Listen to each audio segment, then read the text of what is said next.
जय हिंद दोस्तों, एक बार फिर से स्वागत है आप सबका हमारे YouTube चैनल इसी साइंस जोन में। तो आज हम लोग डिस्कस करने वाले हैं मोमेंटम के बारे में।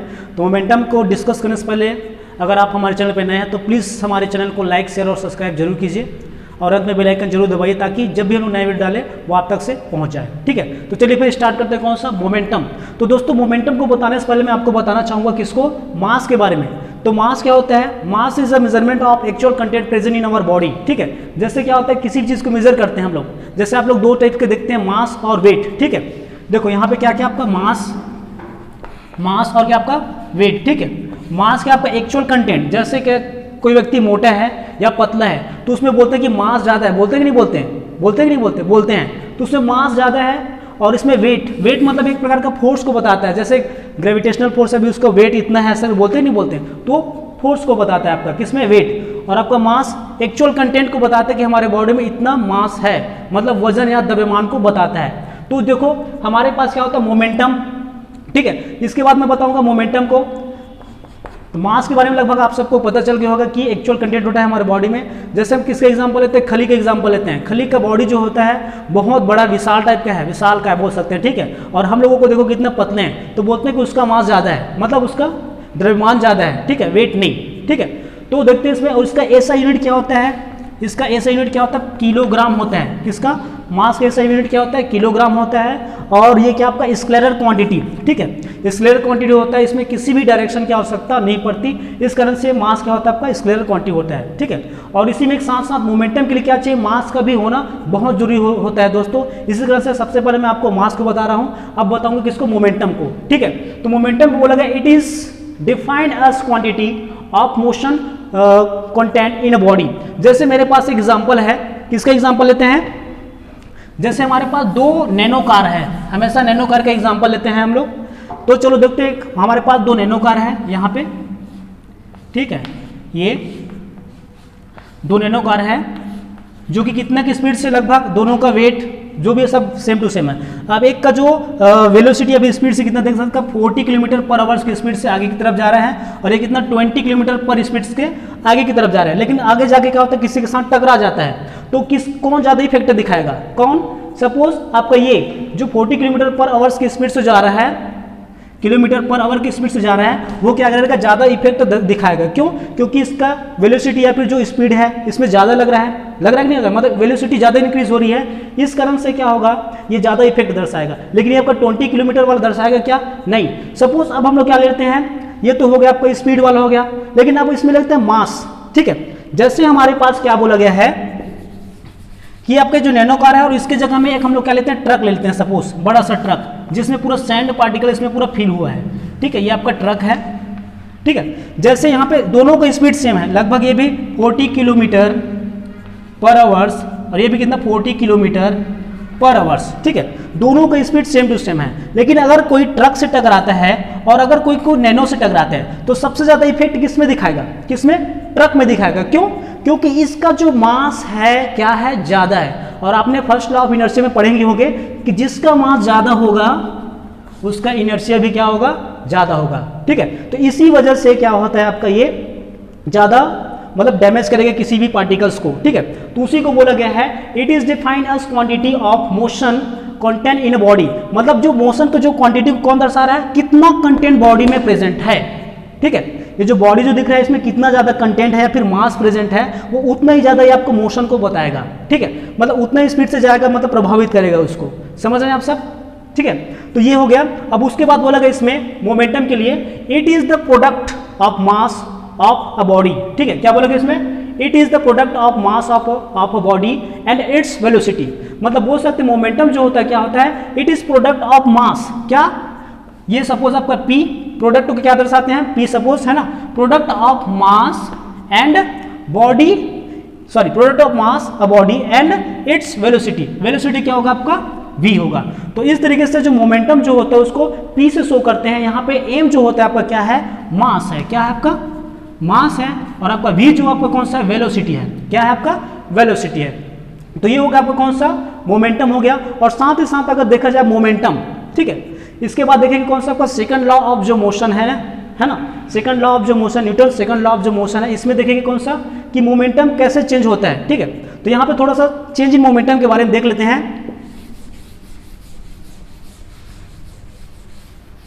Change in momentum, change in momentum, change in momentum में क्या होता है, जैसे कि हमारे पास सपोज चेंज इन जो मोमेंटम है उसको क्या दर्शाते हैं, चेंज इन मोमेंटम को डेल पी से शो करते हैं, जिसमें से इसका इनिशियल सपोज क्या होता है आपका इनिशियल वेलोसिटी क्या आपका p1 सॉरी पी आई, और आपका फाइनल वेलोसिटी जो आपका कौन सा आपका p2 ले लेते हैं, ठीक है। मतलब एक इनिशियल हो गया और आपका कौन सा फाइनल। तो यहाँ पे जो चेंज इन जो मोमेंटम होगा सपोज क्या होगा आपका इसके इक्वल होगा, डेल पी इक्वल क्या होगा आपका p2 माइनस p1, जिसमें से आपका फाइनल वेलोसिटी है ना, और ये आपका कौन सा इनिशियल वेलोसिटी होगा। तो मतलब दोनों का जो मोमेंटम जो हो रहा है आपका यहाँ से चेंज हो रहा है। तो इस तरीके से हम लोग del p equal to del p2 minus p1 ये आपको चेंज इन मोमेंटम को दर्शा सकते हैं। उसी तरीके से जैसे और साथ ही साथ इसमें जो टाइम जो होता है चेंज मोमेंटम में क्या होता है, टाइमिंग का भी बहुत बड़ा योगदान होता है। जैसे अगर हम लोग किसका एग्जांपल लेते हैं, अगर कोई क्रिकेटर किसी बॉल को अच्छे जोर से मारता है, ठीक है, जोर से मार रहा है तो ऊपर की ओर जाता है, लेकिन जो आपका जो फील्डर जो रहता है उसको कैच करते करते ऐसे खींचता है। ऐसा क्यों खींचता है, खींचने का मतलब ये है कि उसमें जो टाइमिंग है किसका, जो हालांकि वहाँ पर तो फोर्स अप्लाई हो ही रहा है ना, लेकिन उसमें जो टाइमिंग जो है उसको डिक्रीज करता है। डिक्रीज करने की वजह उसके हाथों में चोट नहीं लगती। अगर वो डायरेक्ट ऐसा करके खड़ा हो जाएगा तो क्या होगा, उसके हाथों में चोट लगेगा, ठीक है। तो इस तरीके से मोमेंटम क्या होता है आपका चेंज होता रहता है, किसके किसी बेस पे, फोर्स पे, फोर्स के साथ साथ आपका टाइमिंग भी होना बहुत जरूरी है, ठीक है। तो फिर ये आपको जो मोमेंटम जो होता है उसका एसआई यूनिट क्या होता है, एसआई यूनिट क्या होता है आपका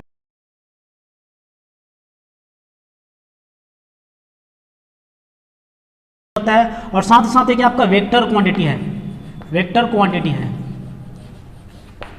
क्वांटिटी है क्योंकि इसके लिए आपका ये आपका वेक्टर क्वांटिटी है। इस कारण से क्या चाहिए, इसमें डायरेक्शन चाहिए हमको, डायरेक्शन, और प्लस क्या चाहिए हमारे पास मैग्नीट्यूड का होना बहुत जरूरी है। इस कारण से क्या आपका वेक्टर क्वांटिटी, जैसे हम लोग लगाते हैं एक तरफ से फोर्स लगा रहे हैं, सपोज है ना फोर्स लगा रहे हैं तो उसी की दिशा में लगता है नहीं लगता है, तो आपका कौन सा होगा, आपका वेक्टर क्वांटिटी होगा। और इसी के साथ हम लोग देख सकते हैं force and change in momentum, जैसे हमारे पास लिखा है आपका force and change in momentum, ठीक है, force and change in momentum. तो इसमें देख सकते हो आप सभी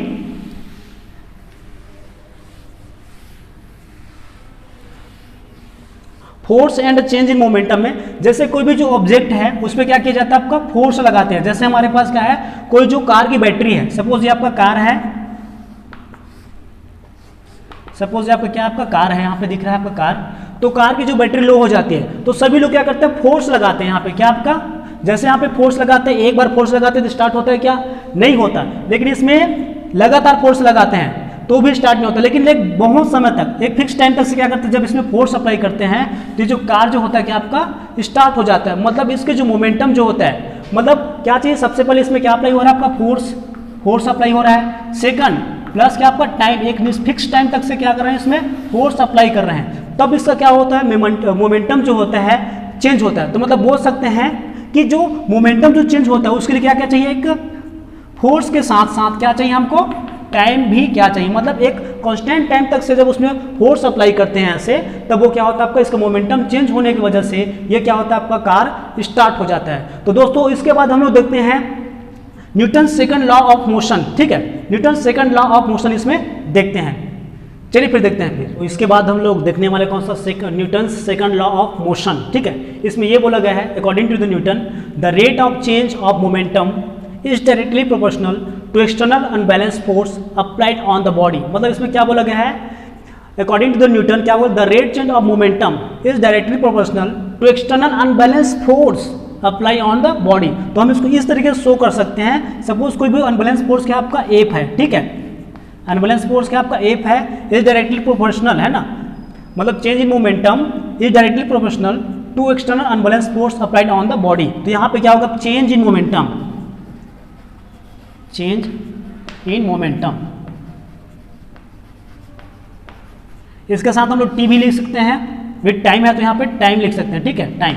तो यहाँ पे क्या हो जाएगा, F proportional change in momentum. तो यहाँ पे हम लोग चेंज इन मोमेंटम का फॉर्मूला हम लोग यूज करेंगे। सपोज जैसे हमारे पास क्या दिख रहा है आपका, एफ प्रोपोर्शनल क्या दिख रहा है, चेंज इन मोमेंटम, इसको क्या लिखते हैं आपका P2 minus P1 upon T2 minus T1। Suppose यहाँ पे क्या बोला गया इसमें, P1 जो दिख रहा है आपको कौन सा इनिशियल है, ठीक है, और आपका और P2 जो दिख रहा है आपको कौन सा है फाइनल मोमेंटम, ठीक है। और उसी तरीके से आपका ये T जो दिख रहा है चेंज हो रहा है आपका क्या आपका T1 है ना, जो T1 जो आपका और T2 जो का फाइनल टाइम है, तो दोनों में जो कि आपका चेंज हो रहा है, ठीक है, चेंज इन मोमेंटम। तो यहाँ पे चेंज इन मोमेंटम क्या हो जाएगा आपका, हमको पता है कि del p change in momentum equal क्या होता है P2 माइनस P1। उसी तरीके से टाइम जो हो रहा है, टाइम में जो चेंजेस आएगा आपका डेल टी, उसको डेल टी से शो करेंगे तो क्या हो जाएगा आपका T2 माइनस T1 हो जाएगा, ठीक है। तो इस तरीके से इसके जगह में हम लोग क्या लिख सकते हैं, डेल पी लिख सकते हैं चेंज इन मोमेंटम में P2 माइनस P1 के जगह में, और आपका जो T2 माइनस T1 जो दिख रहा है टाइम, उसके जगह हम लोग क्या लिख सकते हैं आपका T लिख सकते हैं, ठीक है। अब इसमें बोला गया आपका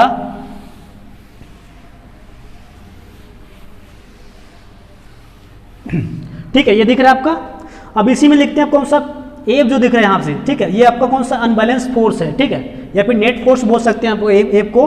तो यहाँ से देख सकते हैं इसमें P2 माइनस P1 की जगह हम डेल पी और डेल टी रखने पर, ठीक है, क्या होगा आपका एफ प्रोपोर्शनल क्या del p upon del t. और हमको पहले से पता है कि डेल पी जो क्या आपका सपोज डेल पी इक्वल क्या होता है, आपको पता भी होगा मोमेंटम का फार्मूला P इक्वल क्या होता है एम भी होता है, ठीक है, P इक्वल क्या होता है एम भी होता है। तो यहाँ पे डेल पी दिख रहा है तो क्या हो जाएगा यहाँ पे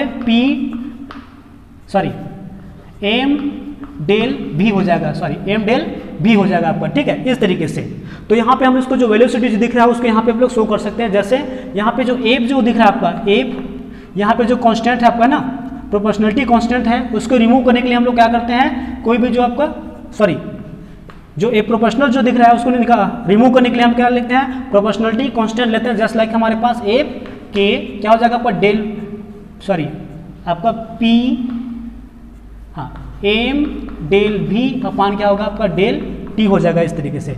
अब इसको रिमूव करने के लिए हम लोग क्या लगते हैं, सपोज के इक्वल कितना रख देते हैं अपने 1 रख देते हैं, तो यहाँ पे आ जाएगा 1 रख देते हैं, ठीक है। यहाँ रिमूव करने के बाद के इक्वल क्या रखते हैं, यहाँ पे 1 रख देते हैं, तो यहाँ पे एफ इक्वल क्या होगा आपका एम डेल भी अपान क्या हो जाएगा आपका डेल टी हो जाएगा। तो सपोज हमको पता है यहाँ से आपका जो एम जो दिख रहा है एफ इक्वल क्या होगा आपका ये एम हो जाएगा, आपका डेल वी अपान क्या होगा आपका डेल टी। तो आपका del we upon del T मतलब change in velocity upon time. तो सपोज है किसका आपका एक्सीलरेशन का फार्मूला है आपका, ठीक है। तो यहाँ पे क्या हो जाएगा आपका change in velocity upon time interval बोल सकते हैं इसमें। तो आपका एफ इक्वल क्या हो जाएगा आपका एफ इक्वल क्या हो जाएगा एम और del we upon del t क्या होगा आपका ए हो जाएगा। तो इस तरीके से सेकंड लॉ ऑफ जो मोशन है वो क्या हो जाएगा आपका एफ इक्वल एम ए होगा, जिसमें से आपका ये मास और ये आपका कौन सा एक्सीलरेशन आपका होगा।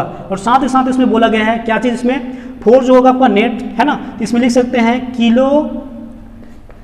किलोग्राम मीटर पर सेकंड स्क्वायर, आपका ये एसआई यूनिट आपका ये होगा। तो इस तरीके से आपका सेकंड इक्वेशन ऑफ जो मोशन है सेकंड लॉ ऑफ जो मोशन है आपका ये हो गया। देखो यहाँ पे अगर बात की जाए तो यहाँ पे फोर्स अगर इसमें बोला गया सभी एक दूसरे से जुड़े हुए हैं, अगर इसमें हम लोग क्या करते हैं फोर्स ज़्यादा अप्लाई करते हैं, ठीक है, इसमें चेंज भी क्या होगा ज़्यादा होगा। और जैसे फोर्स कम अप्लाई करते हैं इसमें जो चेंजेस हैं वो भी क्या होगा आपका कम होगा। तो दोस्तों इसके बाद हम लोग देखते हैं थर्ड लॉ ऑफ मोशन, ठीक है। इसके बाद देखेंगे कौन सा Newton's third law of motion. चलिए दोस्तों देखते हैं फिर, चलिए इसमें देखते हैं कौन सा Newton's third law of motion, ठीक है। इसमें बोला गया every action has equal and opposite direction. जैसे हम लोग न्यूटन्स सेकंड लॉ ऑफ जो मोशन है उसमें देखे थे कि वो क्या होता था, कोई सिंगल बॉडी पे ऐसा वर्क करता था, लेकिन ये क्या होगा टू डिफरेंट बॉडी, जैसे कि बोला always act in two different body, जो टू डिफरेंट बॉडीज हैं उसमें ये थर्ड लॉ ऑफ जो मोशन है वो क्या करेगा एक्ट करेगा। तो बोला गया इसमें every action has equal and opposite reaction, मतलब हमारे पास कोई जो दो ऑब्जेक्ट है, सपोज यहाँ पे कोई दो बॉल है, तो जब दोनों क्या करेंगे एक दूसरे के ऊपर फोर्स अप्लाई करेंगे, मतलब कुछ भी एक्शन अप्लाई करेंगे इधर की ओर और ये इधर की ओर, तो दोनों में जो एक्शन होगा वो क्या होगा, एक्शन और जो रिएक्शन होगा वो दोनों क्या होगा बिल्कुल इक्वल होगा, ठीक है। और यहाँ पे जो नेट फोर्स जो लगेगा यहाँ पे सपोज यहाँ पे नेट फोर्स जो लगेगा वो क्या होगा जीरो नहीं होगा, बल्कि क्या होगा दोनों का इक्वल होगा, ठीक है। तो बोल सकते हैं every action has equal and opposite reaction, मतलब दोनों जो आपका जो ऑब्जेक्ट है एक दूसरे की तरफ क्या कर रहे हैं एक्शन रिएक्शन कर रहे हैं आफ्टर कोलिजन और बिफोर कोलिजन, दोनों का जो वो क्या रहेगा, बिल्कुल इक्वल रहेगा, कोलिजन से पहले कोलिजन के बाद, है ना, उसको बोलते हैं क्या, आपका law of conservation of momentum बोलते हैं कि नहीं बोलते हैं, बोलते हैं। तो इसमें क्या करेंगे, बहुत सारे जो ऐसे एग्जाम्पल हैं जो थर्ड लॉ ऑफ जो मोशन है उसके अंतर्गत हम लोग देखने वाले हैं। जैसे कि आपको हम देखेंगे क्या, रॉकेट लॉन्चिंग, कौन सा आपका रॉकेट लॉन्चिंग, जैसे हमारे पास जो रॉकेट जो लॉन्चिंग होता है वो भी क्या आपका थर्ड लॉ ऑफ जो मोशन उस पर डिपेंड करता है। जैसे हमारे पास जो रॉकेट जो दिख रहा है आपका ऐसे, है ना,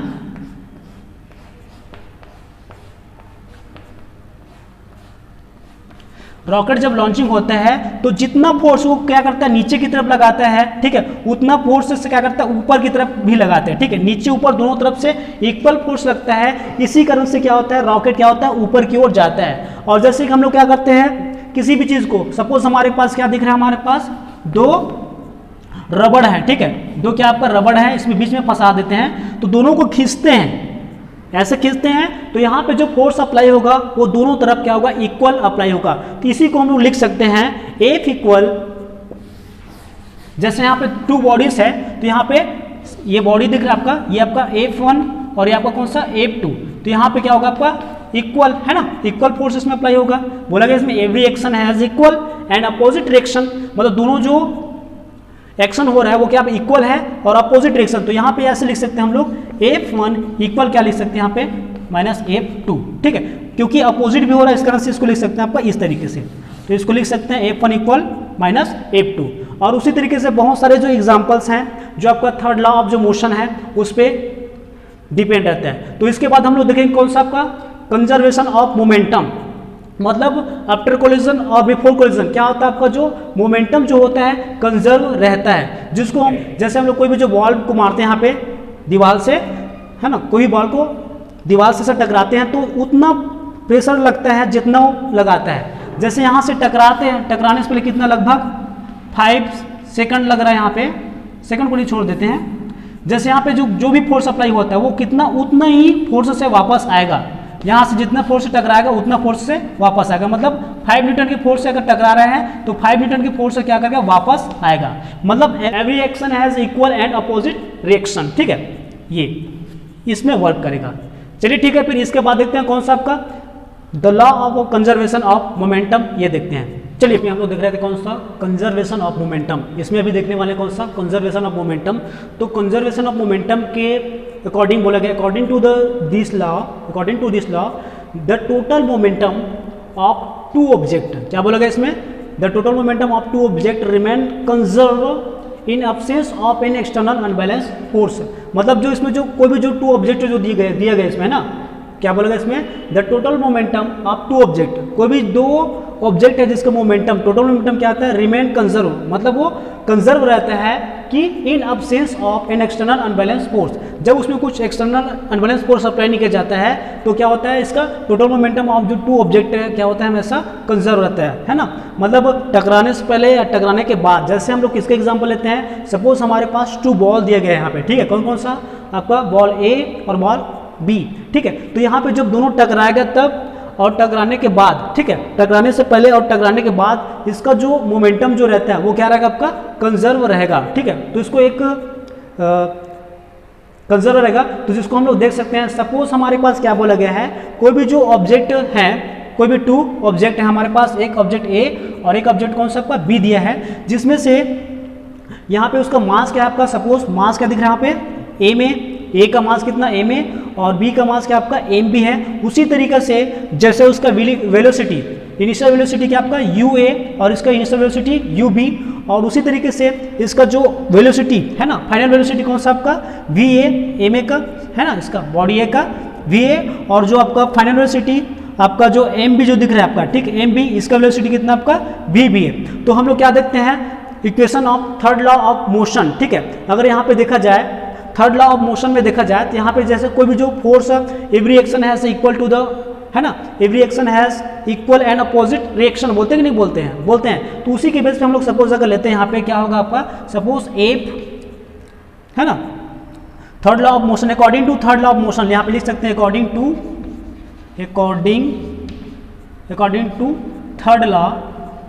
third law of, according to third law law of motion. According to third law of motion में देखें क्या होगा आपका, सपोज ए बी, जैसे यहाँ पे लग रहा है ना, यहाँ पे इधर से इधर टकराएगा, ये इधर से इधर टकराएगा। सपोज ए बी इक्वल क्या होगा हमारे पास, एफ बी ए, क्योंकि देखो दोनों अपोजिट लग रहा है, मतलब एक इधर जा रहा है बिल्कुल, एक इधर से आ रहा है, तो इस कारण से इसमें क्या हो जाएगा आपका माइनस, क्या हो जाएगा यहाँ पे माइनस चार्ज यहाँ पे आपका लग जाएगा, मतलब ये अपोजिट, इस कारण से इसमें एफ बी ए आपका हो जाएगा। और बोला गया इसमें अगर इसी में इसका अप्लाई करते हैं, कौन सा आपका second equation of motion, change in momentum, ठीक है। सपोज दोनों को अगर हम लोग लेते हैं, जैसे यहाँ पे हम लोग देखते हैं कौन सा, यहाँ पे जो वेलोसिटी जो होता है, सपोज यहाँ पे जैसे टू बॉल आपस में एक दूसरे के साथ टकरा रहा है, मतलब उसमें कुछ फोर्स अप्लाई हो रहा है, तो यहाँ पे इसका वेलोसिटी क्या होगा आपका चेंज हो जाता है। तो फोर्स के कारण क्या हो रहा है, इसका वेलोसिटी चेंज हो रहा है, तो हम लोग क्या लिख सकते हैं, according to second law of motion, है ना, according to Newton second law of motion, तो क्या होता है, फोर्स इक्वल टू क्या होता है आपका चेंज इन मोमेंटम। जैसे हम यहाँ पर बता सकते हैं,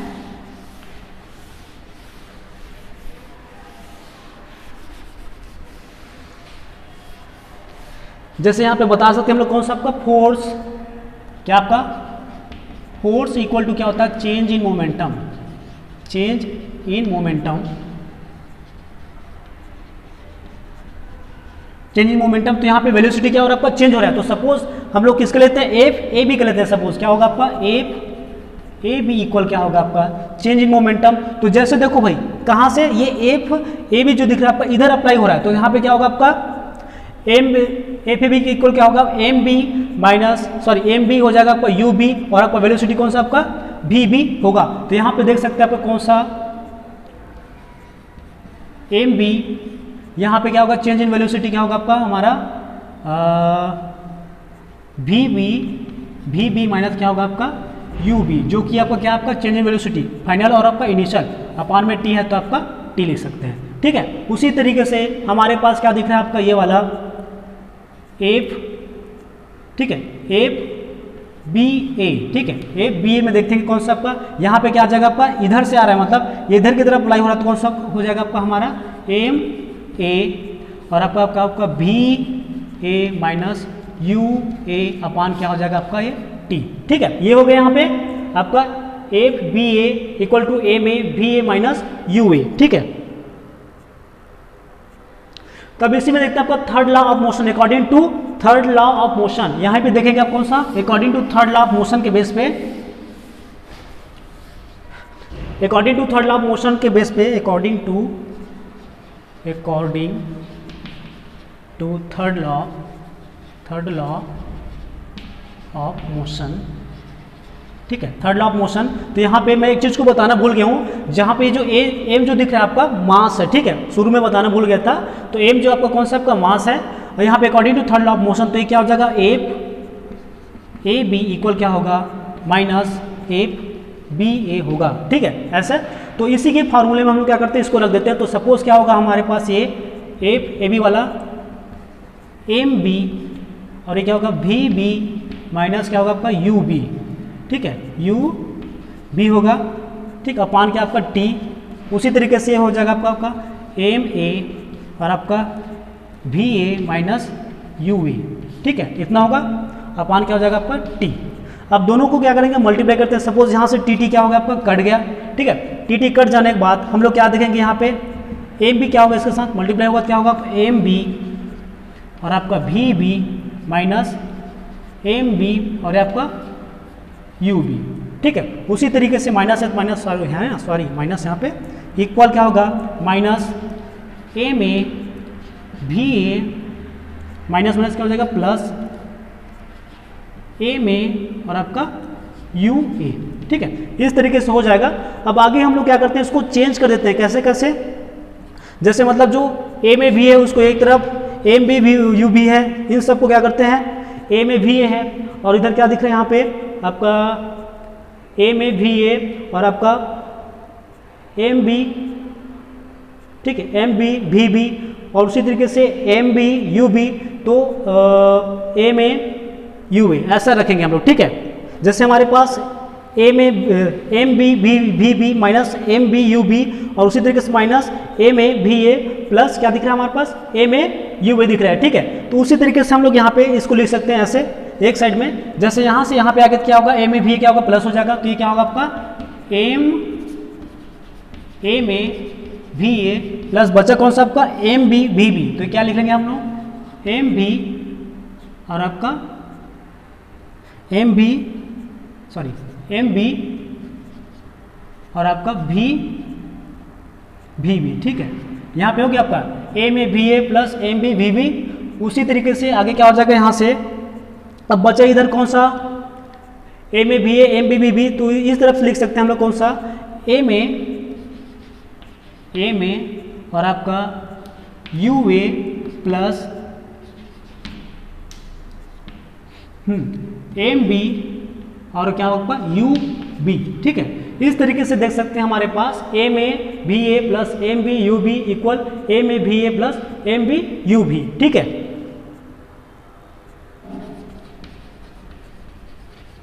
मोमेंटम आफ्टर कोलिजन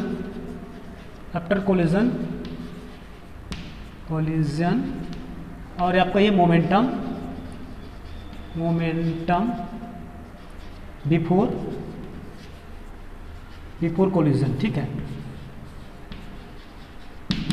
तो इसमें बोल सकते हैं कि momentum after collision, momentum before collision, मतलब इसमें अनबैलेंस फोर्स के अब्सेंस में है ना, अनबैलेंस फोर्स के अब्सेंस में क्या होता है, इसका जो मोमेंटम है वो क्या होता है, कंजर्व रहता है। आफ्टर कोलिजन और बिफोर कोलिजन दोनों क्या रहता है, हमेशा कंजर्व रहता है। तो दोस्तों ये बोल सकते हैं कि यहाँ पे जब बाल जो टकराया था, ठीक है, यहाँ पे जब बाल टकराया था ऐसे, ठीक है, तो इसमें क्या होता है आपका, इसमें अनबैलेंस फोर्स नहीं लग रहा है। तो यहाँ पे जो टोटल मोमेंटम जो होता है यहाँ पे, ठीक है, जैसे बोला गया मोमेंटम आफ्टर कोलिजन, मतलब जो यहाँ पे जो मोमेंटम है ये वाला और यहाँ पे जो मोमेंटम है कोलिजन से पहले और कोलिजन के बाद, ठीक है, तो वो दोनों क्या रहता है, हमेशा कंजर्व रखता है। इसी को बोलते हैं कंजर्वेशन ऑफ मोमेंटम, ठीक है। आफ्टर कोलिजन और बिफोर कोलिजन क्या होता है, आपका मोमेंटम कंजर्व रहता है, इसी को बोलते हैं कंजर्वेशन ऑफ मोमेंटम, ठीक है। दोस्तों अगर हमारा वीडियो आप सबको अच्छा लगे तो प्लीज़ हमारे चैनल को लाइक शेयर और सब्सक्राइब जरूर कीजिएगा और ज़्यादा से ज़्यादा अपने दोस्तों के साथ शेयर कीजिएगा वीडियो को दोस्तों, और ज़्यादा से ज़्यादा चैनल को सब्सक्राइब करवाइएगा।